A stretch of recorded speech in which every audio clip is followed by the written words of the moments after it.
Hey, how's it going, guys? Promise to bring you guys another video of Paragon, and today I'll be bringing you guys a build for Muriel.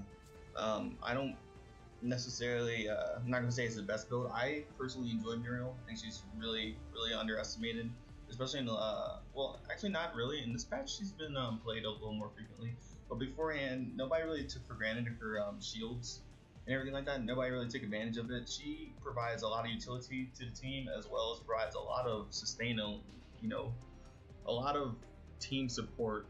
So with that being said, let's go ahead and hop into it.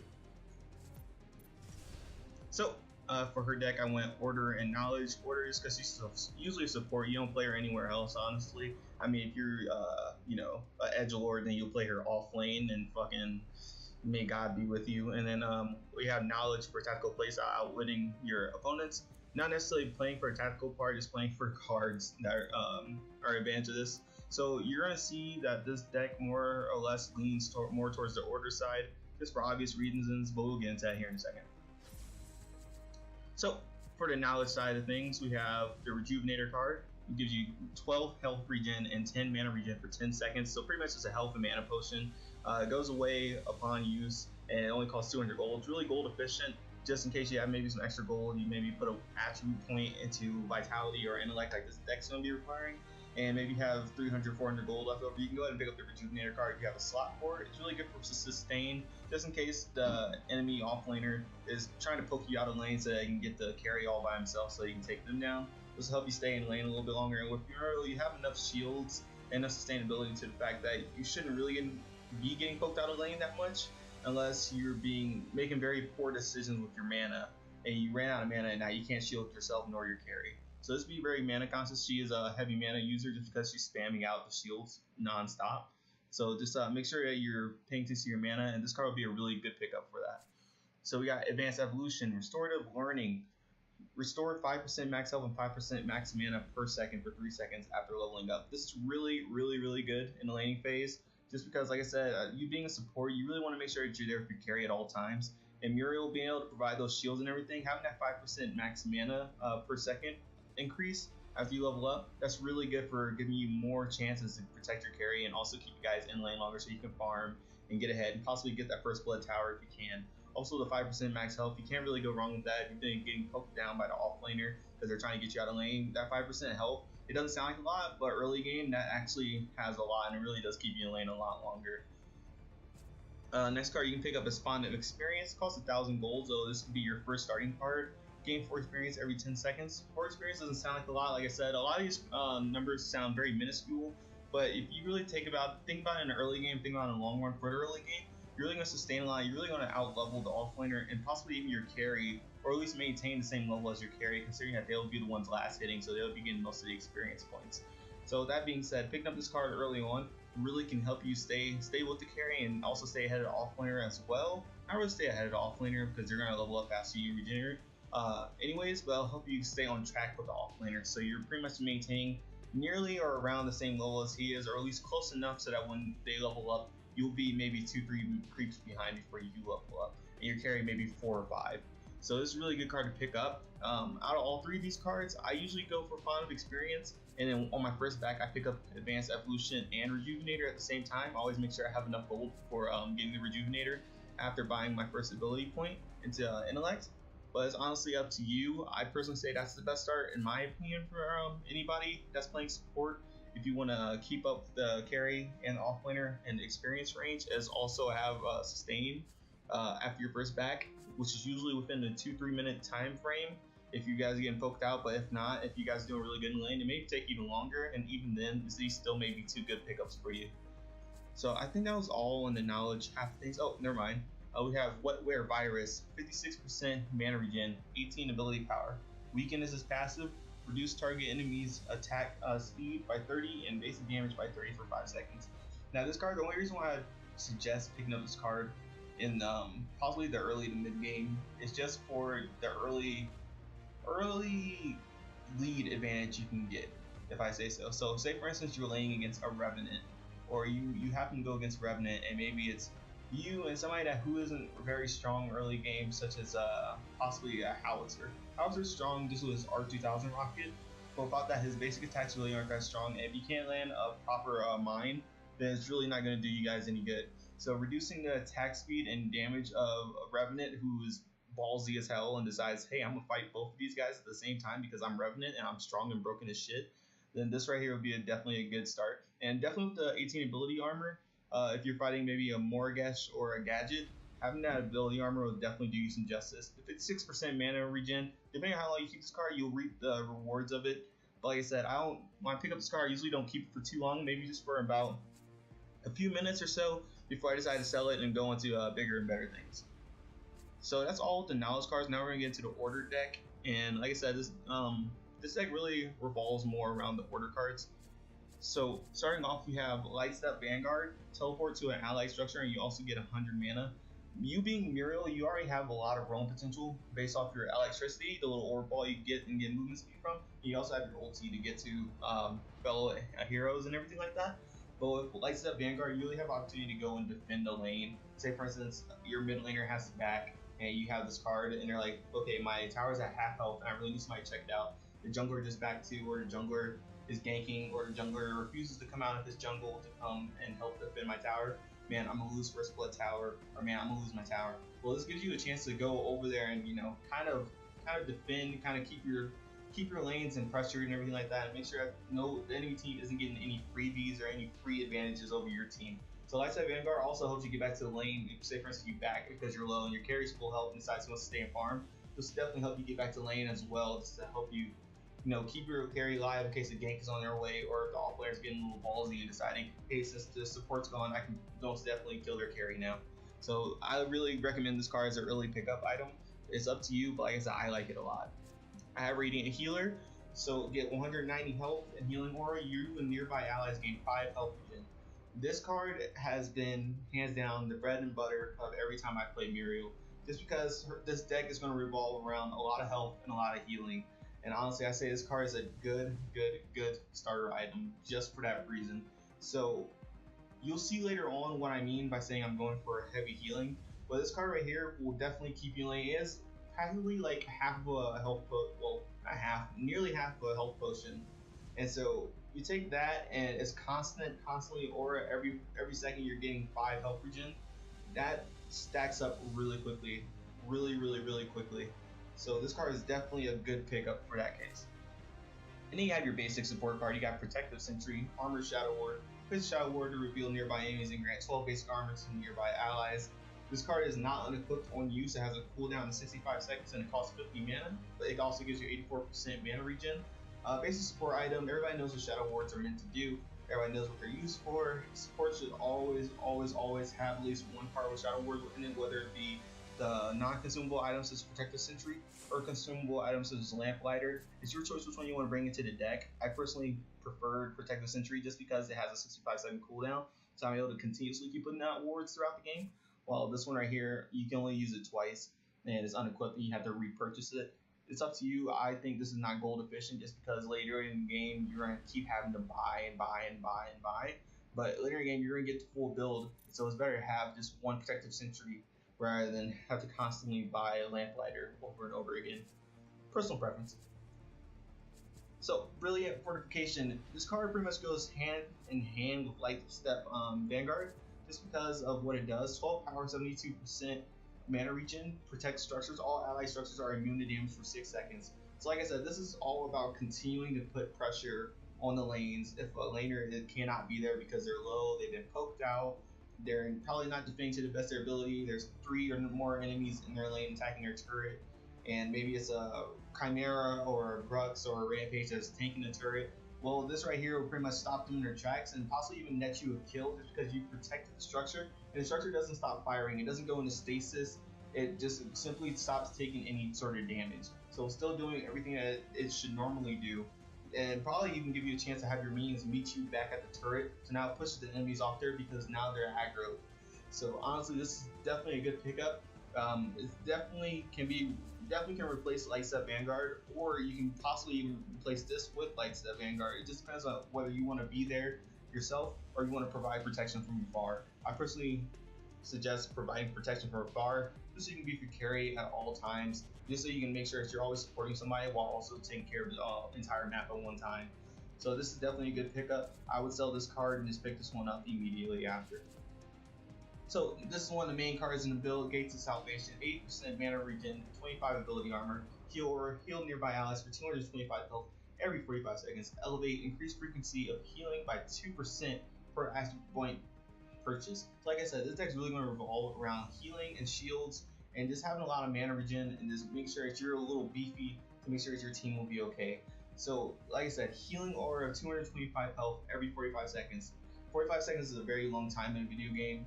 In real life, 45 seconds, you know, that's really fast. It's a really monotonous number. It just kind of makes no sense to worry about it. But in a video game, 45 seconds is a really long time. But in that 45-second window, anything can happen. Say, for instance, a Muriel hops on you and you're at your 30-second window.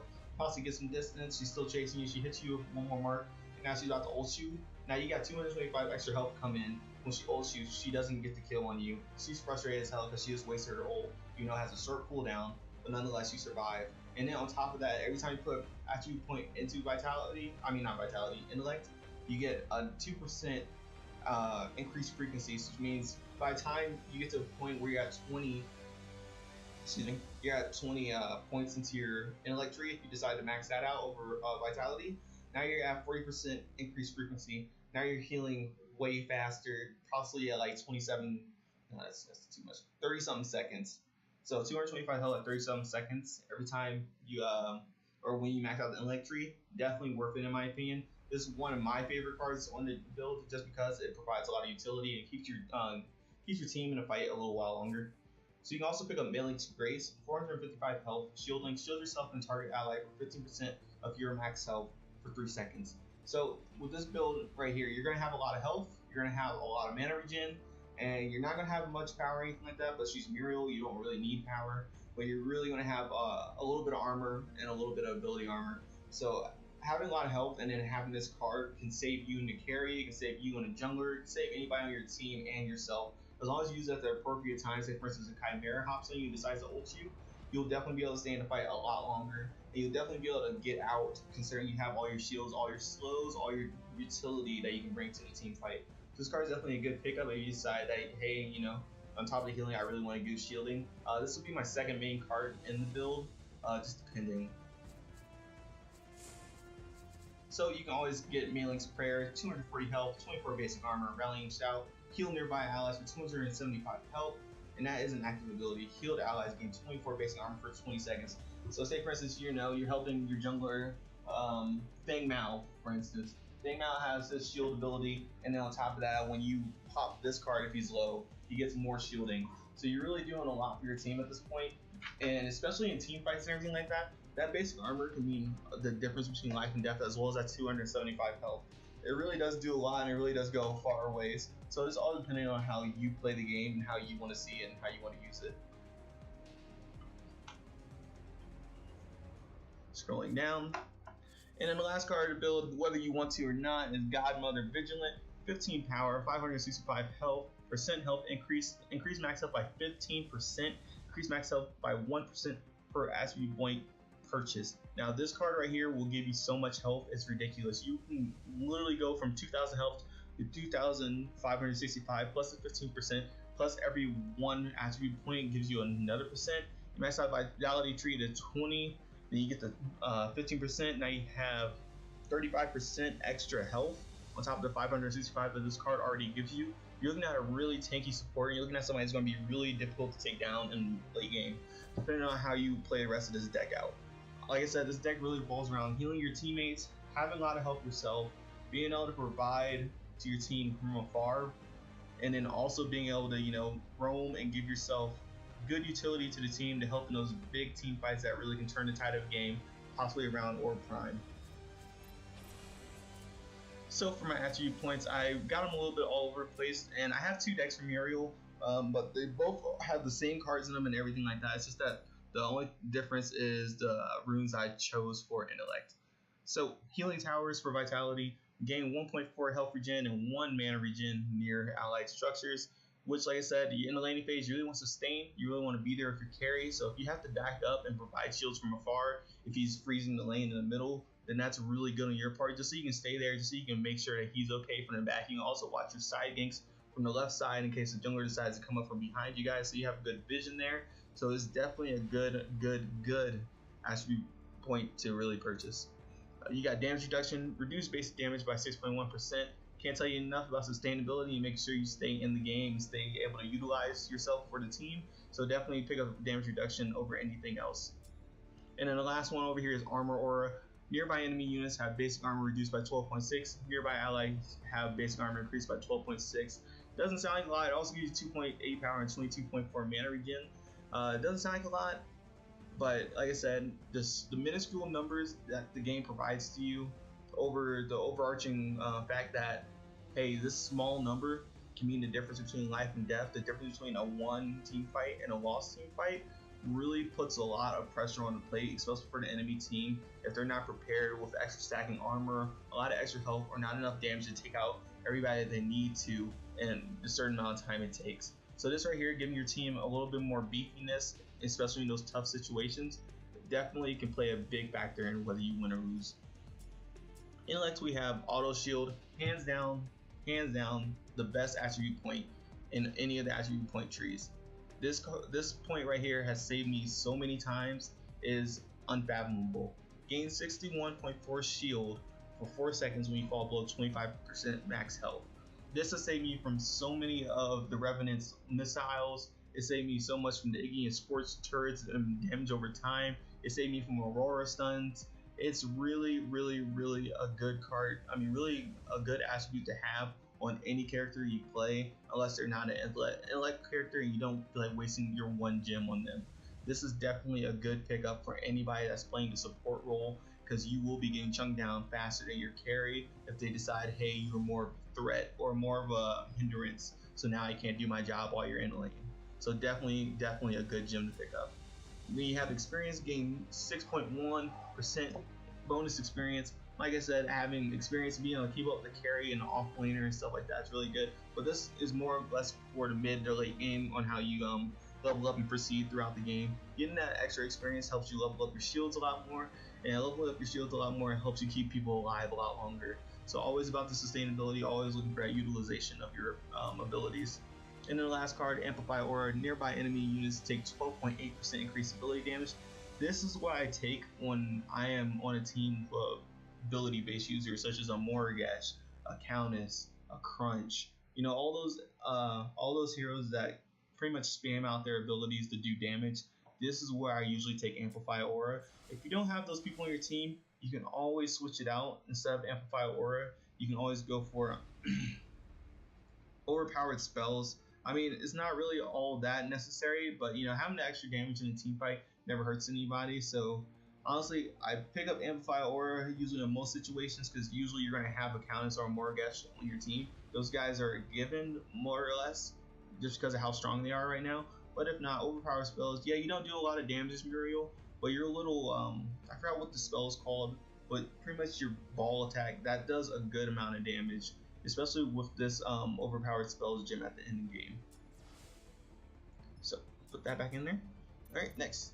Alright, so that's it, guys. So we have Healing Towers, Damage Reduction, Armor Aura for the Vitality tree, Amplify Aura, Experience and Auto Shield for the Intellect tree, and then we have the cards Gates of Salvation, Radiant Healer, Lightstep Vanguard, Brilliant Fortification, Malinx Prayer, Protective Sentry, Rejuvenator, Fountain of Experience, Advanced Evolution, Malinx Grace, Godmother's Vigilant, and Wetware Virus. So, like I said, good starting off card. Definitely always get Fountain of Experience if you want to stay with the carry and level up just as fast as him, or at least keep up with the offlaner.